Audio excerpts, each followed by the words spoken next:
ನಿಮ್ಮ credit card ಬಳಕೆಯಿಂದ ಬ್ಯಾಂಕ್ಗಳು ಯಾವ ರೀತಿ ಹಣ ಮಾಡ್ತಾ ಇದ್ವೆ ಅಂತ ನೀವು ಚಿಂತಿಸ್ತಾ ಇದ್ದೀರಾ? ಇದಕ್ಕೆ ಪರಿಹಾರ ಎಲ್ಲಿದೆ? Hello, I am doctor Maria, financial wellness specialist. ಇವತ್ತಿನ ಸಂಚಿಕೆಯಲ್ಲಿ ನಿಮ್ಮ ಕ್ರೆಡಿಟ್ ಕಾರ್ಡ್ನ ಬಳಕೆಯಿಂದ ಬ್ಯಾಂಕ್ಗಳು ಹೇಗೆ ಹಣ ಮಾಡ್ತಾ ಇವೆ ಇದರ ಬಗ್ಗೆ ಚರ್ಚಿಸುವ.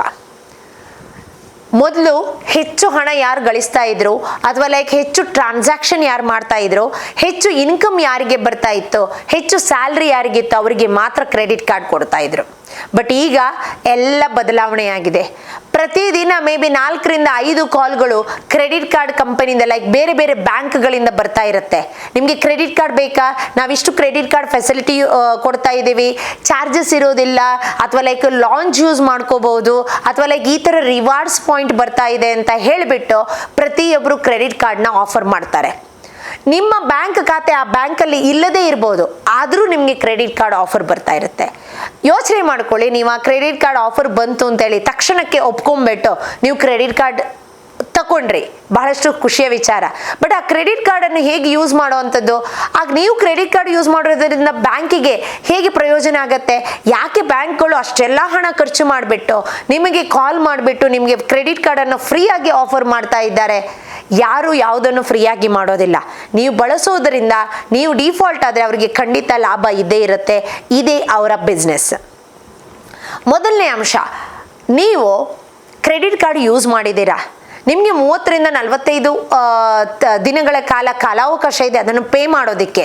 ನೀವು ನಿಮ್ಮಲ್ಲಿ ಇಲ್ಲದೇ ಇರುವಂಥ ಹಣನ ಬ್ಯಾಂಕಿನ ಕ್ರೆಡಿಟ್ ಕಾರ್ಡ್ ಮೂಲಕ ಯೂಸ್ ಮಾಡಿದ್ದೀರಾ. ಇನ್ನು ಈ ಕ್ರೆಡಿಟ್ ಕಾರ್ಡ್ ಮೂಲಕ ಯೂಸ್ ಮಾಡಿರೋದನ್ನು ನೀವು ಟೈಮಲ್ಲಿ ಪಾವತಿ ಮಾಡದೇ ಇದ್ದರೆ, ನೀವು ಮರ್ತೋಗಿದ್ದೀರಿ ಅಂತ ಇಟ್ಕೊಳ್ಳಿ, ಡ್ಯೂ ಡೇಟ್ ಮರ್ತೋಗಿದ್ದೀರಾ, ನೀವು ಟೈಮಲ್ಲಿ ಪೇ ಮಾಡಿಲ್ಲ, ತಕ್ಷಣಕ್ಕೆ ಅವರು ನಿಮಗೆ ಪೇ ಮಾಡದೇ ಇರೋದಕ್ಕೆ ಪೆನಲ್ಟಿ ಪ್ಲಸ್ ನೀವು ಎಷ್ಟು ಅಮೌಂಟ್ ಪೇ ಮಾಡಿಲ್ಲ ಅಷ್ಟು ಅಮೌಂಟಿಗೆ ಇಂಟ್ರೆಸ್ಟ್ ಚಾರ್ಜ್ ಮಾಡ್ತಾರೆ. ನೀವು ಅನ್ಕೋಬಹುದು ಏನಪ್ಪ ಇದು ಇಷ್ಟಿದೆ ಇದರಲ್ಲಿ, ಅವರು ಹಾರ್ಡ್ಲಿ 2 to 3% ಚಾರ್ಜ್ ಮಾಡ್ತಾರೆ. 2 to 3% ಅಂತ ಹೇಳ್ತಾರೆ, ಅದು ಪ್ರತಿ ತಿಂಗಳಿಗೆ. ನೀವು ಅದನ್ನೇ ಮಲ್ಟಿಪ್ಲೈ ಮಾಡಿಬಿಟ್ಟು ನಿಮ್ಮ ಪೆನಲ್ಟಿ ಇಂಟ್ರೆಸ್ಟ್ ಎಲ್ಲ ಸೇರ್ಕೊಂಡ್ಬಿಟ್ರೆ 30 to 40% ಇಂಟ್ರೆಸ್ಟ್ ಪೆನಾಲ್ಟಿನ ಒಟ್ಟಿಗೆ ನೀವು ಬ್ಯಾಂಕ್ನವರಿಗೆ ಪೇ ಮಾಡ್ತಾ ಇರ್ತೀರಾ. ನೀವು ಒಂದು ವೇಳೆ ಟೈಮಲ್ಲಿ ಪೇ ಮಾಡದೇ ಇದ್ರೆ ಹೈಯೆಸ್ಟ್ ಇಂಟ್ರೆಸ್ಟ್ ಪೇ ಮಾಡುವಂಥದ್ದು ನಿಮ್ಮ ಎಲ್ಲ ಲೋನ್ಗಳಿಗಿಂತ ಕ್ರೆಡಿಟ್ ಕಾರ್ಡ್ಗಳಿಗೆ ಜಾಸ್ತಿ. ಸೊ ಆದ್ದರಿಂದ ಜಾಗರೂಕರಾಗಿರಿ. ನೀವು ಎಲ್ಲಿ ಅವಶ್ಯಕತೆ ಇಲ್ವೋ, ಎಲ್ಲಿ ನಿಮಗೆ ಪ್ರಾಡಕ್ಟ್ ತಗೊಂಡಿದ್ದೀರಿ ಅಥವಾ ಸರ್ವಿಸ್ ಯೂಸ್ ಮಾಡಿದ್ದೀರಿ ಅದರಿಂದ ನಿಮ್ಗೇನು ಲಾಭ ಬರದೇ ಇದ್ರೆ ಅದನ್ನು ಆದಷ್ಟು ಅವಾಯ್ಡ್ ಮಾಡಿ ಇಟ್ಕೊಳ್ಳಿ. ಸೆಕೆಂಡ್, ನೀವು ಕ್ಯಾಶ್ ವಿಡ್ರಾವಲ್ ಮಾಡ್ತಾ ಇರ್ತೀರಿ. ನಿಮಗೆ ಡೆಬಿಟ್ ಕಾರ್ಡಲ್ಲಿದ್ದರೆ ನೀವು ಸೇವಿಂಗ್ಸ್ ಅಕೌಂಟಲ್ಲಿ ಇದ್ದರೆ ಮಾತ್ರ ನೀವು ಕ್ಯಾಶ್ ವಿಡ್ರಾವಲ್ ಮಾಡ್ಲಿಕ್ಕಾಗತ್ತೆ. ಬಟ್ ಕ್ರೆಡಿಟ್ ಕಾರ್ಡಲ್ಲಿ ನಿಮ್ಮಲ್ಲಿ ಹಣ ಇರೋದಿಲ್ಲ, ಆದ್ರೂ ನೀವು ಕ್ಯಾಶ್ ವಿಡ್ರಾವಲ್ ಮಾಡ್ತಾ ಇರ್ತೀರಿ.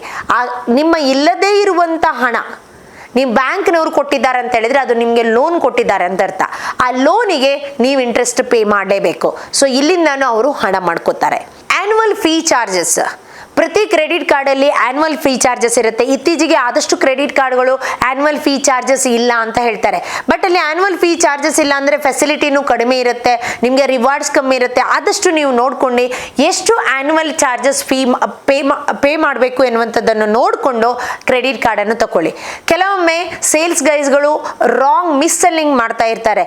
ಫೋನ್ ಮಾಡುವಾಗ ಆನ್ಯುವಲ್ ಚಾರ್ಜಸ್ ಇಲ್ಲ ಅಂತಾರೆ, ಆಮೇಲೆ ಬಿಲ್ ಬರುವಾಗ ನಿಮಗೆ ಶಾಕ್ ಆಗಿಬಿಡುತ್ತೆ. ನಾನು ಕ್ರೆಡಿಟ್ ಕಾರ್ಡೇ ಯೂಸ್ ಮಾಡಿಲ್ಲ, ಎಲ್ಲಿಂದ ಬಿಲ್ ಬಂತು ಅಂತ ನೀವು ಅಂದ್ಕೊಂಡಿದ್ರೆ ತಕ್ಷಣ ನಿಮ್ಮ ಬ್ಯಾಂಕ್ನವರಿಗೆ ಫೋನ್ ಮಾಡಿ, ಈ ಥರದ ಮಿಸ್ಟೇಕ್ ಆಗಿದೆ, ಟೆಕ್ನಿಕಲ್ ಮಿಸ್ಟೇಕ್ ಆಗಿರ್ಬೋದು, ಅಥವಾ ನೀವು ಸೇಲ್ಸ್ ಮಾಡುವಾಗ ಅವರು ರಾಂಗ್ ಆಗಿ ಸೇಲ್ ಮಾಡಿರ್ಬೋದು, ಈ ಥರ ನೀವು ಅವರಿಗೆ ಇನ್ಫಾರ್ಮ್ ಮಾಡಿದರೆ ಖಂಡಿತವಾಗಿ ಅವರು ಅದನ್ನು ರಿವರ್ಸ್ ಮಾಡ್ತಾರೆ.